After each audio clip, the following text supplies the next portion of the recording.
American বাহিনী যে কোনো সময় ইসলামিক প্রজাতন্ত্র ইরানের উপর হামলা করতে পারে। হ্যাঁ, এটাই সত্য।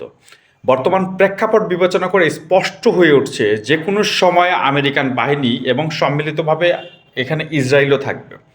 তারা সংযোজিতভাবে সম্মিলিতভাবে কিন্তু যে কোনো সময় ইরানে হামলা করতে পারে এবং সেই হামলা হবে অত্যন্ত তীব্র, যেটা নিয়ে দীর্ঘমেয়াদী চিন্তাভাবনা করছে ডোনাল্ড ট্রাম্প এবং তার সামরিক উপদেষ্টারা। ঠিক আছে, এরই মধ্যে ইসরায়েল কিন্তু তাদের নিজ দেশে রেড অ্যালার্ট জারি করেছে। তার মানে স্পষ্ট, যে কোনো সময় আমেরিকা ইরানের উপর হামলে পড়তে পারে। কারণ এই অস্থিতিশীল পরিস্থিতিটা ইরানে কিন্তু আমেরিকাই তৈরি করেছে। শুধু আমেরিকা না, আমেরিকার সাথে কিন্তু মোসাদও আছে, অর্থাৎ ইসরায়েল একেবারে ওতপ্রোতভাবে জড়িত। যেটা হচ্ছে একটা হ্যাকিং গ্রুপ 600 জনের একটা লিস্ট বের করেছে, যেখানে এই 600 জন এজেন্টই মূলত মোসাদের। কারণ ইসরায়েল কোনোভাবেই ইরানকে দমাতে পারছে না, যে কারণে এই কূটকৌশল আমেরিকাকে সাথে নিয়ে তারা করছে। এখন আমেরিকা যদি ইরানে হামলা করে, সেটা আসলে কেমন হবে এবং কোথা থেকে হবে? কারণ দেখেন, ইরানের চতুর্দিকে কিন্তু আমেরিকার প্রচুর পরিমাণে সামরিক ঘাঁটি। প্রত্যেকটা মুসলিম দেশে আমেরিকার সামরিক ঘাঁটি রয়েছে। সেখানে যদি আপনি বলেন, প্রথমত হামলা হবে হচ্ছে ইরাকে অবস্থিত মার্কিন ঘাঁটি থেকে, দ্বিতীয়ত হতে পারে সিরিয়ায় অবস্থিত মার্কিন ঘাঁটি থেকে, এরপরে আছে কাতারে বিশাল, মধ্যপ্রাচ্যের সবচেয়ে বড় ঘাঁটি আমেরিকার, এটা জানেন, সবচেয়ে বেশি সৈন্য কিন্তু সেখানে আছে। এছাড়া কুয়েতে আছে এবং জর্ডান থেকেও কিন্তু মারাত্মক হামলা হতে পারে। চতুর্দিক থেকে হামলা করার পরিকল্পনা নিয়ে মূলত আমেরিকার যে সামরিক উপদেষ্টা তারা কিন্তু আলোচনা করছে, এবং এরই মধ্যে যে কোনো সময় ডোনাল্ড ট্রাম্প গ্রিন সিগন্যাল দিয়ে দিতে পারে। কারণ এই অস্থিতিশীল পরিস্থিতিতে বিশ্ববাসীকে দেখাতে পারবে যে আসলে খামেনি সরকার মূলত একটা স্বৈরতান্ত্রিক সরকার, এবং তার থেকে যেটা ডোনাল্ড ট্রাম্প বারংবার বলছে যে ইরানিরা মূলত এখন স্বাধীনতা চায়, তারা কিছু একটা করতে চাচ্ছে। তাদের এই কিছু একটা করতে চাওয়াকে সার্থক এবং সাপোর্ট করার জন্যই মূলত আমেরিকান বাহিনী ইরানের স্থল অভিযান থেকে শুরু করে, মূলত প্রথমে কিন্তু অবশ্যই তারা প্রত্যেকটা জায়গাতেই যেটা করে বিমান হামলা চালায়। বিমান হামলা চালানোর পরে পরবর্তীতে আস্তে আস্তে পরবর্তী যে স্টেপ, অর্থাৎ স্থলবাহিনী, সেটা কিন্তু যায়। এই মুহূর্তে আসলে ইরান নিজেরাই একটা বিপর্যস্ত অবস্থার মধ্যে আছে। কারণ প্রত্যেকটা প্রদেশে, অর্থাৎ ইরানের 31টা প্রদেশের প্রত্যেকটা প্রদেশেই মোসাদের এজেন্টরা এই যে একটা হট্টগোলের অবস্থা, সেটা কিন্তু তৈরি করেছে। যদিও অলরেডি তারা ইরানি গভর্নমেন্ট শক্ত হাতে এই যে সমস্যাটা, সেটা সমাধানের চেষ্টা করছে, এবং আইআরজিসি বাহিনী মোতায়েন করার পরে মোটামুটি কিছুটা বিক্ষোভ স্থিমিত হয়েছে। অর্থাৎ কিছুটা হলেও এর মানে যে লেজুর, সেটা টেনে ধরতে পেরেছে।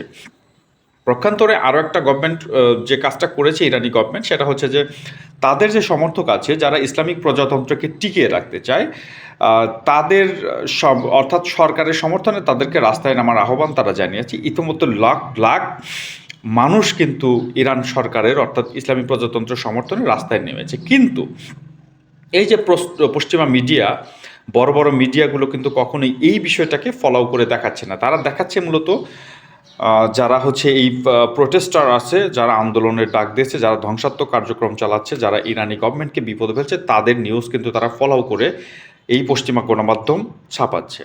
যার ফলশ্রুতিতে বিশ্ববাসী এটাই দেখছে যে আসলে মূলত ইরানিরা চাচ্ছে মুক্তি, খামেনি সরকার ইসলামিক প্রজাতন্ত্র রেজিম থেকে বের হতে যাচ্ছে, রেজা শাহ পাহলভি অর্থাৎ আবারও তারা রাজতন্ত্রে ফিরে যেতে চাচ্ছে। এই বিষয়গুলো কিন্তু তারা ফলো করে দেখাচ্ছে। কিন্তু আসলে এই বিষয়টা এতটুকু মানে সত্য নয় যে বিষয়টা পাবলিক, আসলে সাধারণ ইরানিরা, এই এজেন্ট ছাড়া সাধারণ ইরানিরা মূলত কী চাচ্ছে, এই বিষয়টা কিন্তু ওই পশ্চিমা মিডিয়াগুলোতে আসছে না। কারণ তারা চায় ইরানির এই সরকারের, অর্থাৎ ইসলামিক প্রজাতন্ত্র সরকারের পতন হোক যে কোনো সময়।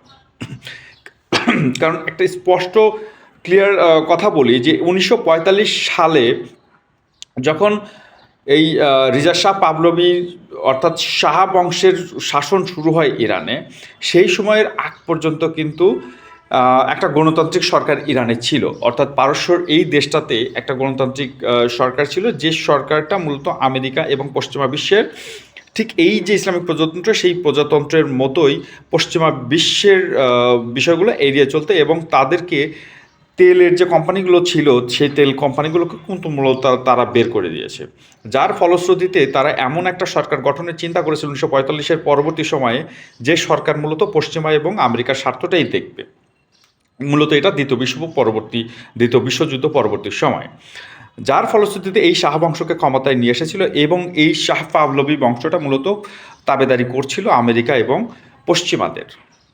1979 সালে যখন এই বিপ্লবের ফলে এই শাহ বংশের রেজা শাহ পাহলভী পালিয়ে যেতে বাধ্য হয় গণরোষের ফলে, তখন কিন্তু আমেরিকার স্বার্থ একেবারে সরাসরি এখান থেকে। এবং পরবর্তীতে একটা বিষয় দেখেন যে যখন এই রেজা শাহ পাহলভী চলে যায়, তখন কিন্তু প্রায় 160 জনের মতো আমেরিকান অ্যাম্বাসিতে আটকা পড়েছিল আমেরিকান নাগরিক, যারা মারাত্মক বিপদে পড়েছিল এবং জনগণের সাধারণ ইরানিদের রসানলে তারা কিন্তু পড়েছিল। ঠিক আছে, যাই হোক, কূটনৈতিকভাবে এটা মোকাবেলা করে আমেরিকা তাদের ফিরে নিয়ে যেতে সমর্থ হয়। কিন্তু এই যে বিপর্যস্ত একটা পরিস্থিতির মধ্যে আমেরিকা এবং পশ্চিমা স্বার্থ ইরানে পড়ে, এই জায়গা থেকে সরে আসে, এই জায়গা থেকে রিমুভ করার কিন্তু তারা সর্বোচ্চ চেষ্টা কন্টিনিউয়াসলি 1979 সালের পরবর্তী সময় থেকে করে আসছে, কিন্তু তারা পারতেছিল না। এরপরে যখন খামেনি শাসন চলে আসে, বিশেষ করে আহমেদিনেজাদের সময় থেকেই আমরা জানি সবচেয়ে কঠোর অবস্থানে চলে যায় হচ্ছে ইরান, মূলত মাহমুদ আহমেদিনেজাদের সময়।